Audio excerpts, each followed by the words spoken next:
कैसन जिंदगी हो गई,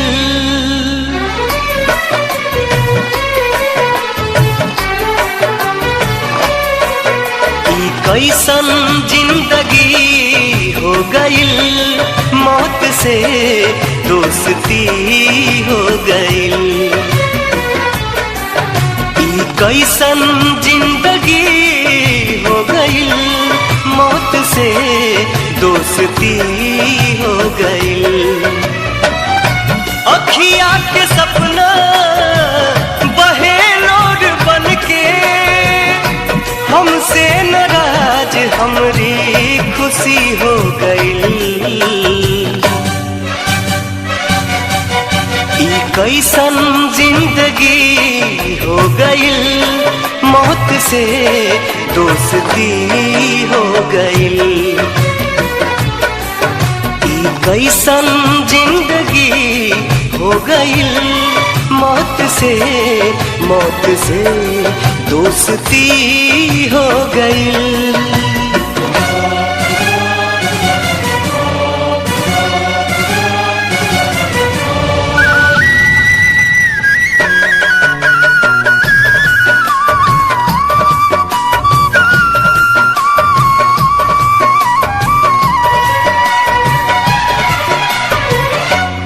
चले न रहली कबहू रहिया भुलाई, कलम छोड़ हाथ में पिस्टल उठाई। सोचले न रहली कबहू रहिया भुलाई, कलम छोड़ हाथ में पिस्टल उठाई। कलम छोड़ हाथ में पिस्टल उठाई। अरमान टूटल सारा हमरा मन के, अरमान टूटल सारा हमरा मन के, नयन दोनों गम के नदी हो गई। कैसन जिंदगी हो गई, मौत से दोस्ती हो गई।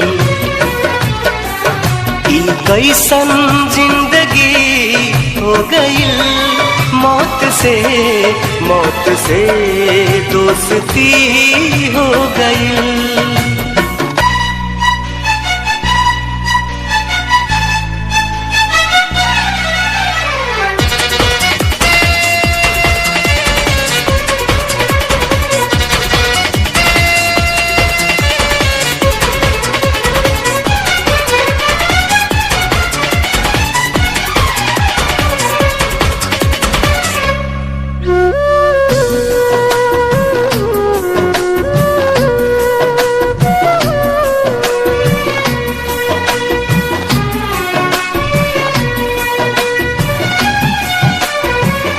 नाही कोनो रंग रहल चढ़ते लाल रंग हो, देहिया भइल बा बिना डोर के पतंग हो।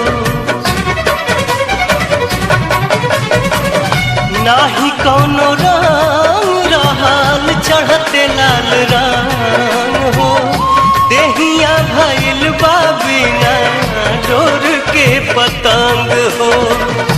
देहिया भइल बा बिना डोर के पतंग हो। फूल बन गईली उजड़ल चमन के, फूल बन गईली उजड़ल चमन के, आपन भी लोग अजनबी हो गई। कैसन जिंदगी हो गई, मौत से दोस्ती हो